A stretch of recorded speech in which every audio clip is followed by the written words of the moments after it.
After 2 days in Jeju, it was time to head back to my fiance's home in Seoul. Jeju Airport may be small, but it is very crowded outside the terminals.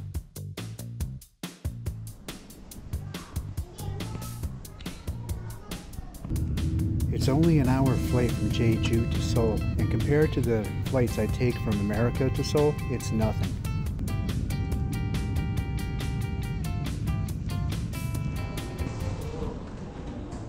I love this hallway that connects the airport to the train terminal. I was pretty surprised when I first came out here to Korea to find that Koreans practice baseball even in the coldest day of the winter.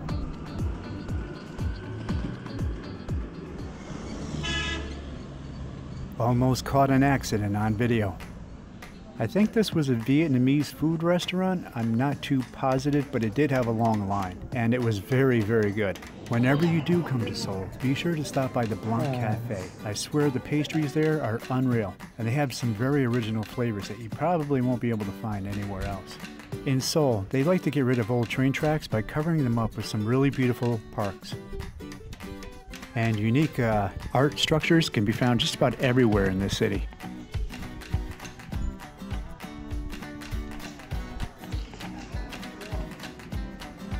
I like how this tree was spared when they built the steps. This family obviously has some different opinions on the weather.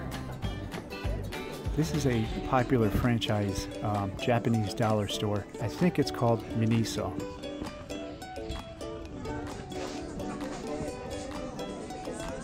We see these puppies a lot when we're headed back to her apartment. They always look like they have a smile on their face, but tonight, I guess they were puckered out. In Korea, you don't haul your furniture up and down stairs when you're moving.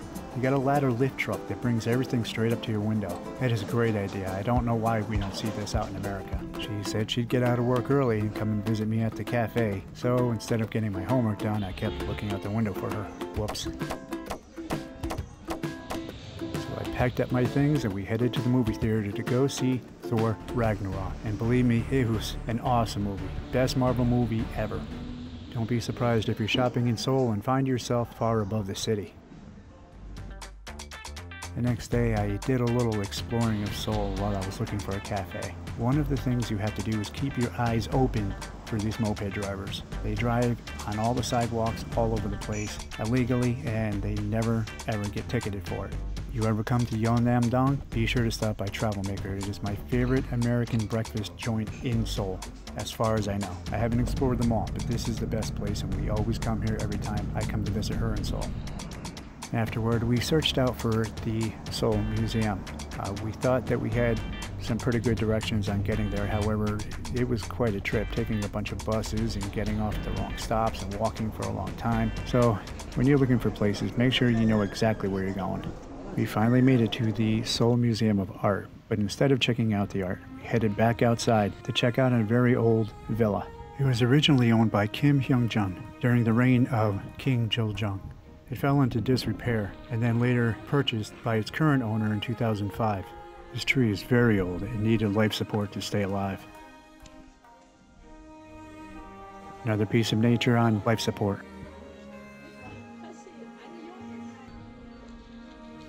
This rock face is much better when seen in person.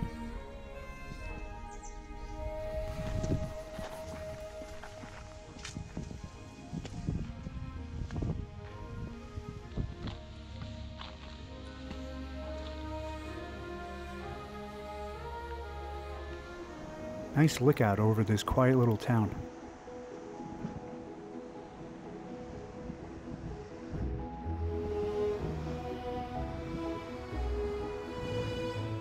Now I know this is supposed to be art, but it looked pretty freaking horrific to me.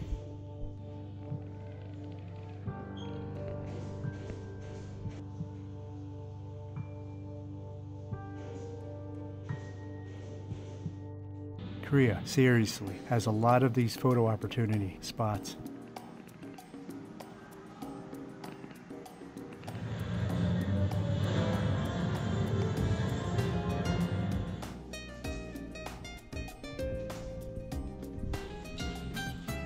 She had heard of this cafe, so we decided to stop in there, and it was really delicious.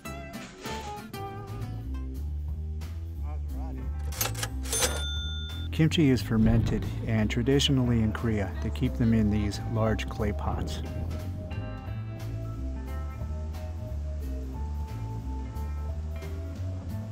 I've never seen a pole like this before in my life.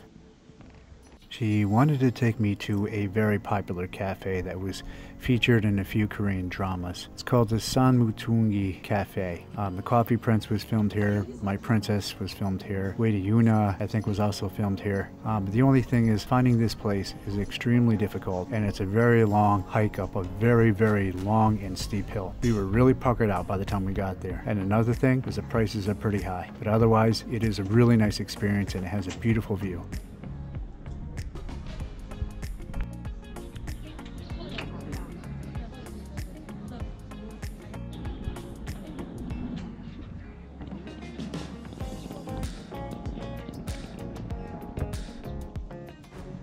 This is a little side spot to the side of the cafe that I think is themed after one of the dramas, like a military theme.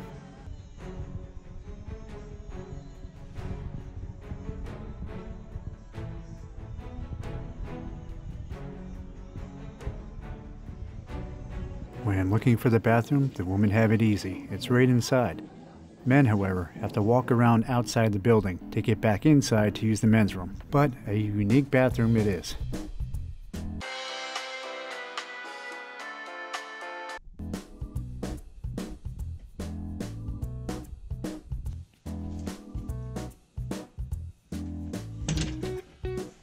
We searched around and we found this small market that has one of my favorite sweets in Korea. It's called boki. It's like caramelized sugar, and it's just awesome. You can walk for miles in Seoul and never get bored because there's just so much to look at. It's impossible to get bored. I especially love stopping at these carts on the side of the street where they sell what they call street food.